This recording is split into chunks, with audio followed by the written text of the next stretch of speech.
সময়ের কসম করে আল্লাহ বললেন, মানুষের জীবন বড় ক্ষতিগ্রস্ত। মানুষের জীবন হলো ক্ষতিগ্রস্ত। এই সময়টা তারা কাজে লাগায় না, তাদের জীবন ব্যর্থ, তাদের জীবন ক্ষতিগ্রস্ত। আর এই সময়টাকে কাজে লাগাইয়া চারটে কাজ যারা করেন, ইল্লাল্লাযীনা আমানু ওয়া আমিলুস সালিহাত ওয়া তাওয়াসাউ বিল হাক্কি ওয়া তাওয়াসাউ বিস সাবর। এই চারটে কাজ যারা করবে, নেক আমল যারা করবে, ঈমান আর আমলের পরে যারা চলবে, সবরের পরে যারা চলবে, একে অন্যকে হকের উপদেশ দিবে, ধৈর্যের উপদেশ দিবে, নেক কাজ করে যদি আপনি সময়টারে কাজে লাগান, তাহলেই দুনিয়ার জীবন আপনার সফল হয়ে যাবে। কোন সুবহানাল্লাহ। এই জন্য ভাই, খুব লম্বা আলোচনা করবো না, আমি খুব ক্লান্ত। আপনাদেরকে সংক্ষেপে বলি যে সময়টারে কাজে লাগান। যতদিন বাইসে আছি আমরা ইবাদত করে, বন্দেগী করে সময়টারে কাজে লাগাই, আল্লাহর গোলামি করি। যতদিন আমরা বাইসে থাকবো, গোলামি করব আল্লাহ, নেক আমল করব, বেশি বেশি করে আমরা সালাত আমরা যেন কখনো ত্যাগ না করি। আমরা কোরআনে কারীম তেলাওয়াত করব। আল্লাহ তাআলা আমাদেরকে তৌফিক দান করেন। সবাই বলেন আমিন। মানুষ যখন মারা যায়, তার দেহের ভিতর থেকে রূহটা যখন বের হয়ে যায়, তখন লাশটা জমিনের উপরে পড়ে থাকে। এটা লাশ হয়ে যায়। এটা কি হয়ে যায় ভাই? লাশ হয়ে যায়। লাশ এটা আরবি শব্দ, এটা বাংলা শব্দ না। লাশ আসলে ছিল লা শাইউন। এই লা শাইউন যে সন্ধি বিচ্ছেদ করে, তাসগীর করে লাশ বানানো হয়েছে। লা মানে নাই, শাইউন মানে কিছু। এটার কোনো দাম নাই। এটা মাটির দেহ, আবার কবরে রাখা হবে। মিনহা খালাকনাকুম ওয়া ফিহা নুঈদুকুম। জানা আছে না? পড়েন, মিনহা খালাকনাকুম ওয়া ফিহা নুঈদুকুম ওয়া মিনহা নুখরিজুকুম তারাতান উখরা। এই মাটি দিয়ে তোমার বানানো হয়েছিল, আবার এই মাটির ভিতরেই তোমার রেখে দেওয়া হলো। কোন মাটি দিয়ে আল্লাহ আপনারা আমারে বানাইছেন আমরা জানি না। কোন জায়গায় কার কবর হবে না হবে কে জানে। আপনার আমার কবর কোন জায়গায় হবে কে জানে। কোন মাটি দিয়ে বানানো হয়েছে? নবীজি বলেছেন, সন্তান যখন মায়ের পেটে থাকে, একজন ফেরেশতাকে আল্লাহ দায়িত্ব দেয়, দুনিয়ার কোন জায়গা থেকে কিছু মাটি নিয়ে যা। আর মায়ের পেটের ভিতরে সন্তানের শরীর যখন আল্লাহ তৈরি করে, ওই শরীরের ভিতরে হাদিস কিছু মাটি দেওয়া হয়। কোন মাটি দেওয়া হয়?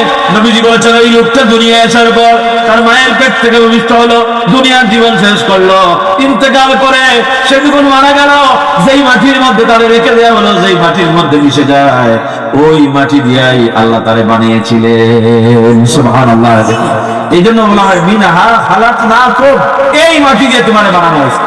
সিলেটের মানুষ লন্ডনে মারা যায়, লাশটা দেশে আনা যায় না, অনেক সময় ওখানেই কবর হয়ে যায়। এরকমের আছে না নাই? কত নজির আছে। আমাদের মা বোনদের কথা চিন্তা করেন, বাপের বাড়ি, মেয়েটার বাপের বাড়ি এক জায়গায়, বিয়ে হওয়ার পর স্বামীর ঘরে যখন চলে যায়, যখন মারা যায়, বাপের বাড়ি এনে কবর দেওয়া হয় না ওখানেই। তার মানে কোন জায়গার মাটি দিয়ে কারে বানানো হয়েছে আমরা কেউ জানি না। চলে যেতে হবে আমাদেরকে কবরে। আমাদের লাশটা, এই শরীরটা পড়ে থাকবে। এই শরীরের কোনো দাম নাই। আসল হলো রূহ। শরীরের খাবার আমরা প্রতিদিন যত খাবার খাচ্ছি, তরি তরকারি, শাক সবজি, যত খাবার আছে, সব খাবার গুলো মাটি থেকে রস নেয়, ফসফরাস টানে। এই ফসফরাস নিয়ে যে খাবারগুলো হলো তরি তরকারি, শাক সবজি, শীতের দিনে কত রকমের সবজি আমরা খাই, প্রত্যেকটা খাবার মাটি থেকে উৎপন্ন হয়। মাটির খাবার খাইয়া মাটির দেহ সুন্দর হয়, তাজা হয়। কিন্তু রূহকে আল্লাহ মাটি দিয়ে বানান নাই। এই জন্য রূহেরও খাবার মাটি থেকে আসে নাই। রূহকে আল্লাহ আলমে আরওয়াহ থেকে, উপর থেকে দিয়েছেন। রূহের খাবারও আমার আল্লাহ রাব্বুল আলামিন উপর থেকে নাযিল করেছেন। কোন সুবহানাল্লাহ। রূহের খাবারের নাম কোরআন। রূহের খাবারের নাম কি? জোরে কোন কি? ওয়া ইযা তুলিয়াত আলাইহিম আয়াতুহু যাদাতুহুম ঈমানা। আল্লাহু আকবার। আল্লাহ বলেন, কোরআনের আয়াত তেলাওয়াত করবা তো তোমার ঈমান বেড়ে যাবে। ঈমান বাড়ায়া দিবেন কে? কোরআন তেলাওয়াত করবেন ভাই ইনশাআল্লাহ।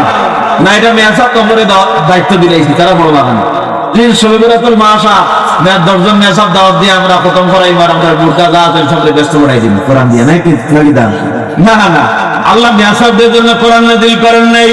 শুধু বললাম মৌলবীরা পড়বে আর আমরা পড়বো না, এর নাম না। কোরআনকে আল্লাহ বলেছেন হুদাল লিন-নাস। যাদের নাম মানুষ তাদের জন্য এটা হেদায়েত, এটা হচ্ছে সকলের জন্য গাইডলাইন। মিয়াসরে যদি কোরআন তেলাওয়াত করেন নেকি হবে কার? মিয়াসরের না আপনার? হ্যাঁ, আপনি মিয়াসরে দাওয়াত দিলা, গরুর মাংস দিয়ে খাওয়াইলা, এরপরে আরো 1000 টাকা নোট দিলা, এরপরে হইলা হুজুর আপনি আমার মাফুল লাগি দোয়া করতা। তো হুজুরে আপনার মাফুল লাগি দোয়া করলা, রাব্বির হামহুমা কামা রাব্বা ইয়ানি। ইয়া অনেক মেসাব হলে দোয়া করেন ইয়া নাসিফা, ইয়া না কিন্তু কোরআন শরীফে নাই।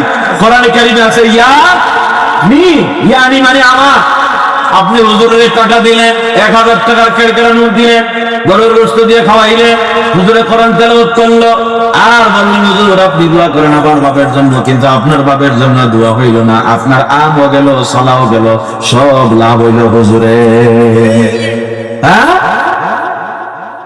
ইয়ানি আল্লাহ শিখাইছেন। ইয়ানি মানে কালকের মাহফিল আমি ভুলাতে সবাইকে পড়াইছি, প্রায় 5 মিনিট বলছি শুধু এই দোয়াটা পড়েন, রাব্বিরহামহুমা কামা রাব্বায়ানি। সবাই পড়েন, রাব্বিরহামহুমা কামা।